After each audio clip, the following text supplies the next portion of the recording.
शुद्ध आत्मा को अनंत वंदन नमन।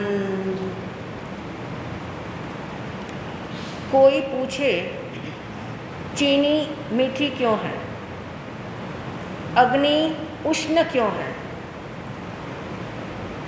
समुंदर खारा क्यों है, नीम कड़वा क्यों है, संसार दुखमय क्यों है? क्या उत्तर है? एक ही उत्तर है, एक वन वर्ड का उत्तर है, स्वभाव। क्योंकि इसका उत्तर क्या है? यदि इसका जवाब स्वभाव है तो ये बात समझ में आती है कि अग्नि का स्वभाव उष्ण रहना है, चीनी का स्वभाव मीठा ही रहना है। यानी प्रत्येक वस्तु अपने अपने स्वभाव में रहती है। समुंदर का पानी खारा है तो समुंदर अपने स्वभाव में रहता है। संसार दुखमय है तो वो संसार का क्या है? स्वभाव है। स्वभाव किसी का पलटता नहीं है। कौन सा स्वभाव? गुस्सा करने का स्वभाव, जिद करने का स्वभाव, किसी की बात नहीं मानने का स्वभाव, ये पलटता नहीं है क्या? ये स्वभाव है नहीं। इसको स्वभाव कहते हैं क्या? स्वभाव शब्द जब भी हम बोले तो याद रखना, स्वभाव उसका नाम है जो कभी भी सब्सटेंस से जुदा नहीं होता, जो सदैव मौजूद रहता है, त्रैकालिक यानी तीनों काल में एज इट इज रहता हो, उसको हमने क्या कहा? स्वभाव कहा है। तो संसार का स्वभाव ज्ञानियों ने कहा कैसा है? दुखमय है, क्लेशमय है। यानी जहाँ से दुख ही उत्पन्न हो सकता है और कुछ उत्पन्न नहीं होता, उत्पन्न हो भी नहीं सकता। क्योंकि संसार जिसको हम कहते हैं वहाँ सिवाय दुख के और कुछ नहीं है। इसीलिए भगवान महावीर ने संसार का दूसरा नाम बताया, पर्यायवाची नाम बताया, दुख। उन्होंने इसे दुखालय बता दिया। जिस संसार में सभी जन्म लेते हैं, इसी संसार से सभी मोक्ष में जाते हैं, लेकिन इस संसार का नाम जो है उन्होंने कह दिया दुखालय है, दुख का निवास स्थान यहाँ पे है, इसीलिए उसे दुखालय कहा। तो अब हम जानेंगे ये संसार का स्वभाव जो दुखमय है, तो आत्मा का स्वभाव क्या है? संसार का स्वभाव दुखमय है, तो मेरा स्वभाव क्या है? मेरा स्वभाव सुखमय है, मेरा स्वभाव सुख में रहना है, मेरा स्वभाव त्रिकाल, मैं सुख स्वरूपी हूँ। त्रिकाल, चाहे मैं उस सुख को भोगूं या ना भोगूं, मुझे पता हो कि ना हो। मुझे तो अभी ये पता है कि BMW गाड़ी हो तो मुझे सुख मिलेगा, मर्सिडीज मिल जाए तो टॉप मोस्ट सुख मिलेगा, ऐसा अभी मेरी मान्यता में है। और भगवान महावीर कहते हैं चाहे संसार के कितने ही लग्जरी आपको मिल जाए, लेकिन सब कुछ ट्रांसलेट किस में होने वाला है? ट्रांसलेट किस में हो जाएगा? दुख में। कोई भी वस्तु आपको सुख नहीं दे सकती, क्योंकि वस्तु में सुख देने का, फिल करो, ब्लैंक्स को फिल करो, स्वभाव ही नहीं है। इसलिए कोई भी वस्तु खरीद के लाने की मनाही नहीं है, लेकिन क्या मान के लाना? शॉपिंग करने जाओ, जरूरी काम आप करने ही जाते हो और इच्छा की पूर्ति के लिए भी जाते हो, आप जाओ, लेकिन ये मान के जाना इससे सुख मिलने वाला नहीं है। फिर आप जाके देखो क्या होता है। ऐसा पहले से मेंटल प्रिपरेशन करके जाओ कि जो मैं आज शॉपिंग करके लाने वाली हूँ, इसमें से कहीं से भी किसी से भी सुख मिलने वाला नहीं है।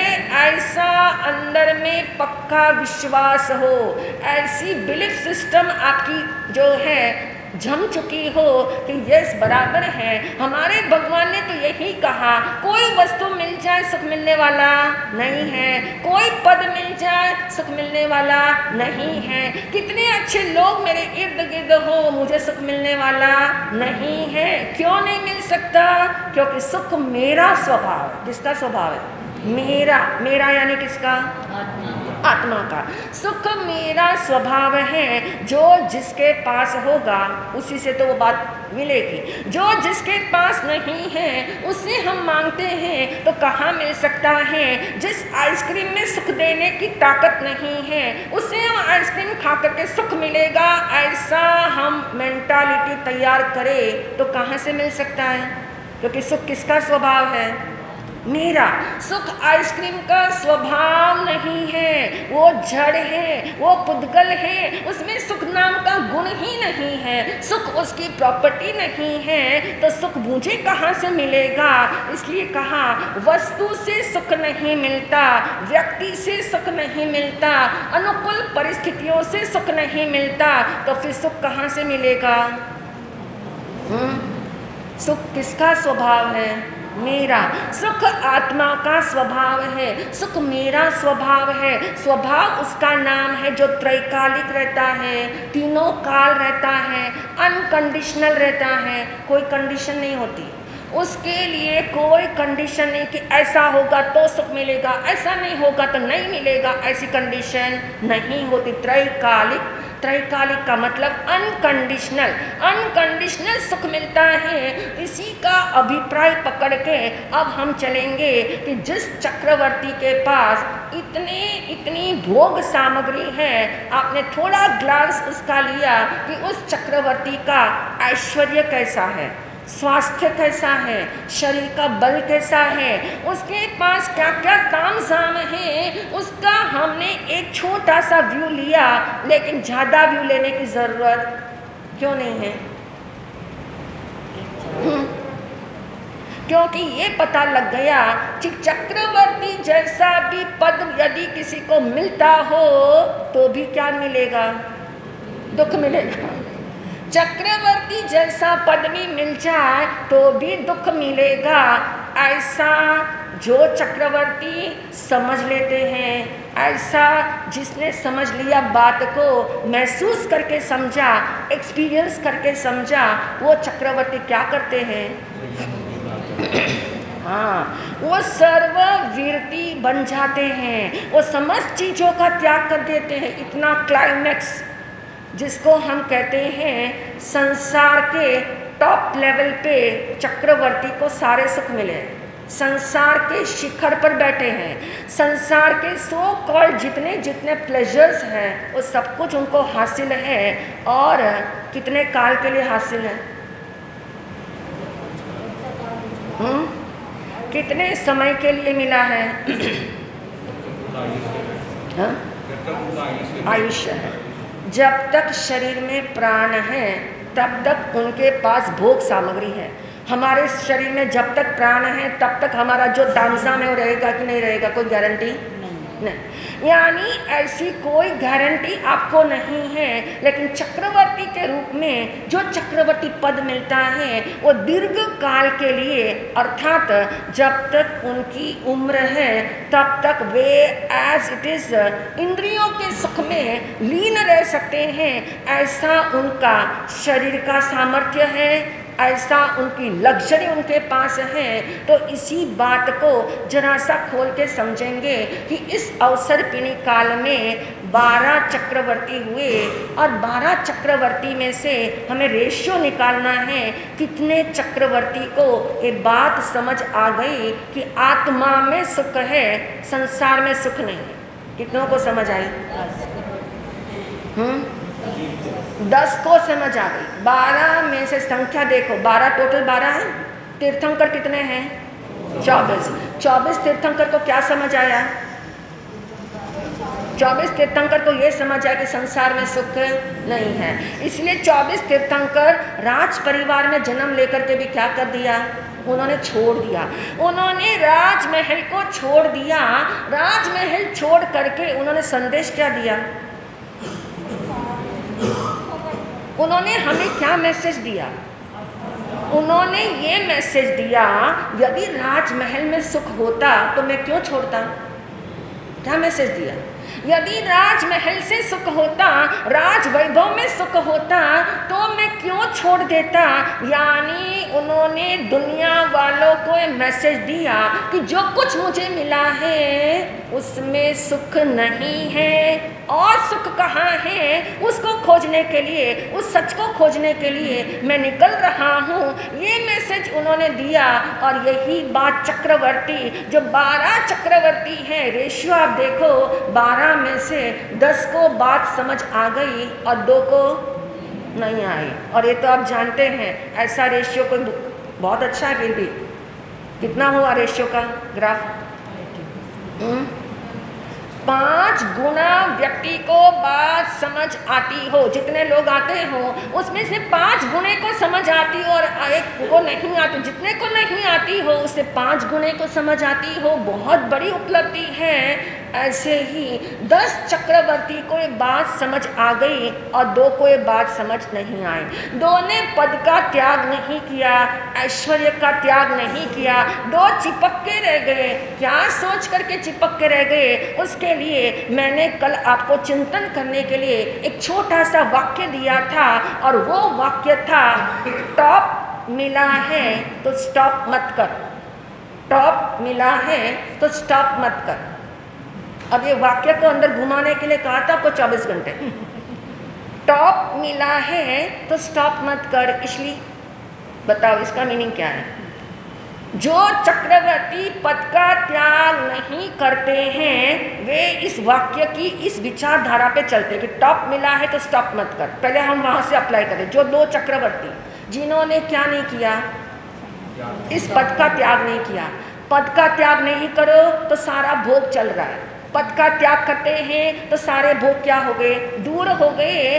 अब जिसने पद का त्याग नहीं किया, जो भोग में लीन है, वो सोचते हैं टॉप मिला है तो स्टॉप नहीं करना, स्टॉप मत कर। उनकी विचारधारा ये कहती है, उनका कॉन्शियस कहता है टॉप का मिला हुआ है, स्टॉप मत कर। क्या इसका आशय निकालना? हाँ जी मुकेश जी।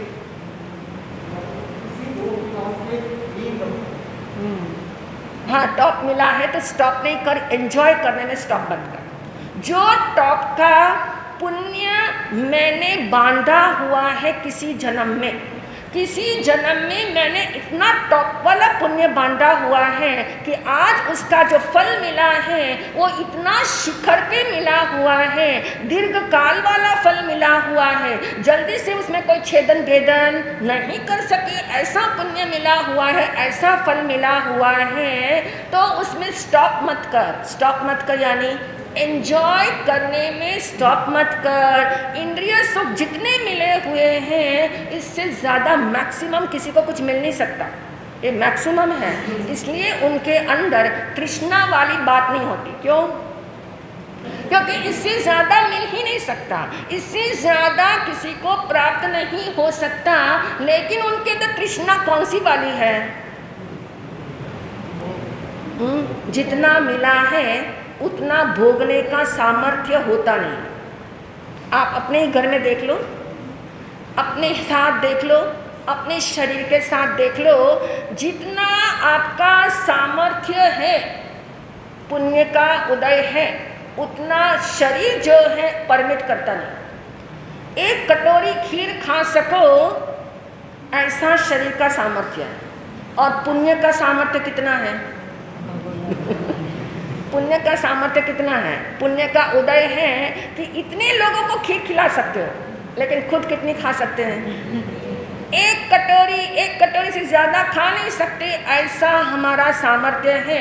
तो उन चक्रवर्ती के अंदर एक तृष्णा है, टॉप मिला है तो एंजॉय करने में स्टॉप मत कर। यानी ये जो मिला हुआ है ये कभी ना कभी तो क्या होने वाला है, समाप्त ना हो जाए, उससे पहले एंजॉय करने के अंदर स्टॉप मत कर। अब स्टॉप मत कर इसका अर्थ ही पकड़ना कि वे ये सोच रहे हैं पुण्य के उदय से जो कुछ मिला है तो इंद्रिय सुख को मैक्सिमम में भोग लो, मैक्सिमम में कर लो। और उन्हें ये विचार आता है कि चक्रवर्ती पद जो सबको मिलता नहीं है, रेयरेस्ट ऑफ रेयर, जिसको हम कहते हैं ना मिलना जिसका मुश्किल है, ऐसा पद मुझे मिला है, ऐसा टॉप शिखर मुझे मिला है, ऐसा टॉप का पद मुझे मिला है, और उस पद के अंदर वो इठलाना चाहता है। क्या शब्द दिया? इठलाना। इठलाना किसको कहते हैं?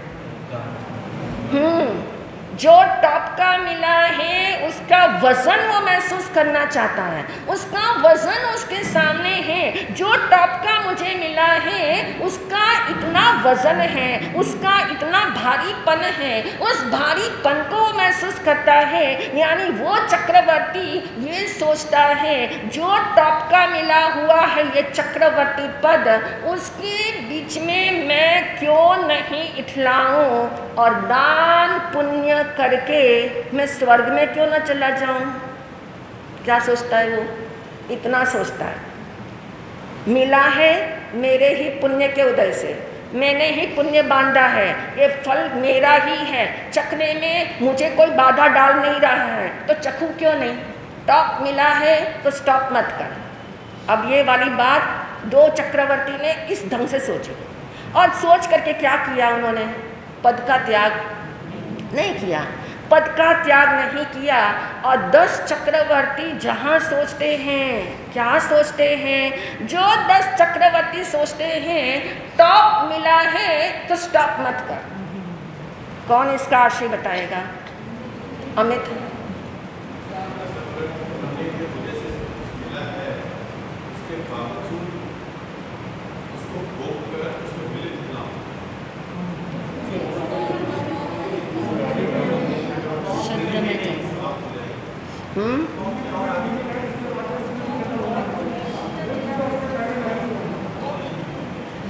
टॉप मिला है तो टॉप मोस्ट मिलने में स्टॉप मत कर। टॉप मिला है तो टॉप मोस्ट मिलने में स्टॉप मत कर। टॉप मोस्ट क्या है वो समझना है। टॉप हमने समझ लिया, एक है संसार का शिखर, संसार की जो सामग्री है उस तामझाम का शिखर है, और एक दूसरा टॉप भी होता है।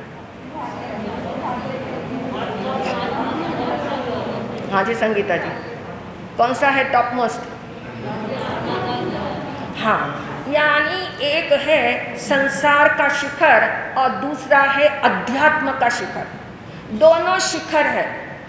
अब वो सोचते हैं, 10 वाले सोचते हैं, जहाँ 10 लोग हैं उनकी सोच देखो, उनके सोच में आता है इस टॉप के ऊपर मैं कितनी देर हूँ। आज मैंने इतना जो इकट्ठा किया था पुण्य, जिससे इतना मेरे पास विस्तार है वैभव का, और इस टॉप के ऊपर मैं हूँ, और इस टॉप के ऊपर मैं कब तक रहूँगा। क्योंकि मेरे ऊपर कोई व्यक्ति शासन नहीं कर रहा। मेरे ऊपर चक्रवर्ती के ऊपर कोई राजा है क्या? चक्रवर्ती को कोई भय है क्या? कोई भय नहीं, किसी का भय नहीं। चक्रवर्ती को किसी चीज का भय नहीं, लेकिन वो चक्रवर्ती सोचता है मेरे ऊपर भी किसी का शासन है। किसका शासन है? किसका शासन है? अच्छा,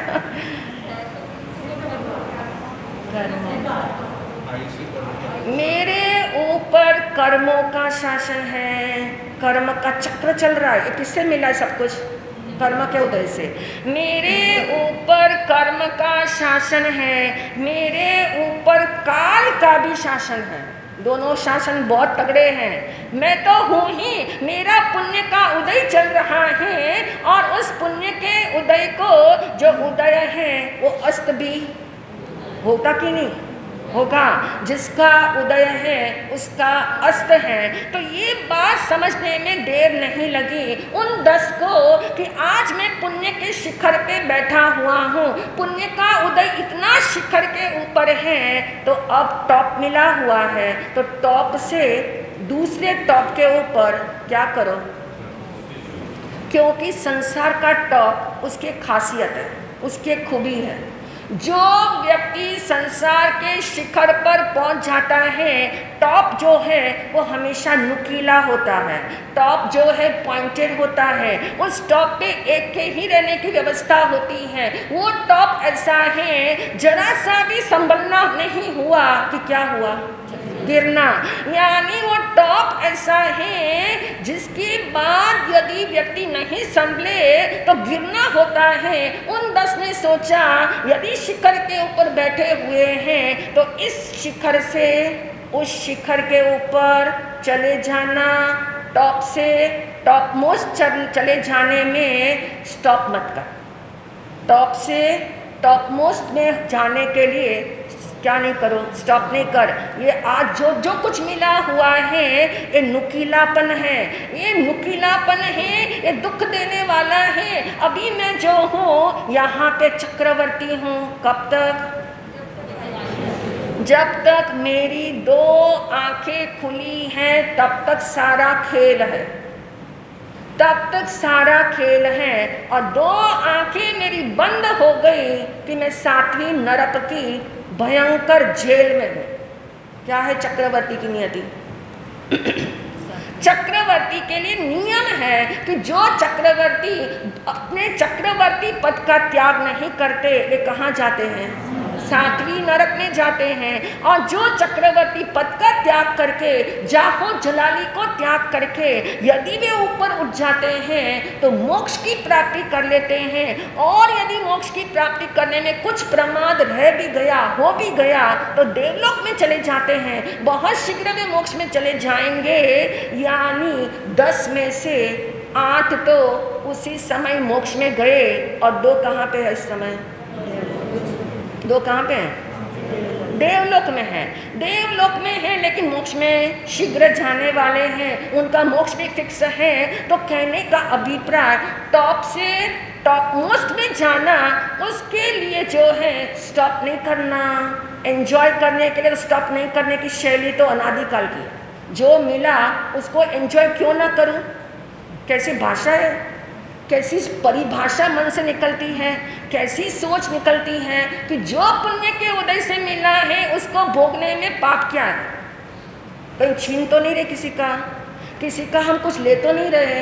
मेरे ही पुण्य के उदय से मुझे मिला है, स्वाधीन है, उस स्वाधीन को मैं क्यों ना भोगूं, उसको क्यों ना एंजॉय करूं? उसमें पाप क्या है? और तब जब पता लगता है इसमें पाप नहीं है, ऐसा जिसको समझ आता है, और इसमें जो पाप है वो समझ आता है, वो व्यक्ति अपने रास्ते बदल लेता है। सूत्र तो एक ही है, टॉप मिला है तो स्टॉप मत कर। लेकिन कुछ लोग ऐसी दिशा पकड़ लेते हैं, कुछ लोग ऐसी दिशा पकड़ लेते हैं जो संसार के शिखर पर बैठ जाते हैं, नुकीलापन उन्हें चुभता है, लेकिन वे सोचते कोई बात नहीं, अभी तो उम्र बहुत बड़ी है, अभी तो उम्र मेरी हुई क्या है, अभी तो चक्रवर्ती पद मुझे मिला है, इतना लंबा काल है, कभी भी क्या कर लेंगे? पद का त्याग कर लेंगे, कभी भी कर लेंगे, लेकिन अभी क्या कर लो? एंजॉय कर लो। साथ साथ में अपने भावों को भी रिलेट करो, साथ साथ में अपने भावों को भी तराश लो। हम भी क्या सोच रहे होते हैं? चक्रवर्ती के सामने हमें क्या मिला हुआ है? कुछ नहीं। चक्रवर्ती के सामने उसके साथ कंपैरिजन करो अपनी, उस चक्रवर्ती के 16,000 देवता जिसकी सेवा में रहते हो, 1 करोड़ की संख्या के सोने के बर्तन जिसके पास हो, वो चक्रवर्ती जिसको कहना चाहिए कहीं पर रोक टोक नहीं है, वो चक्रवर्ती कैसे इस पद का त्याग कर सकता है?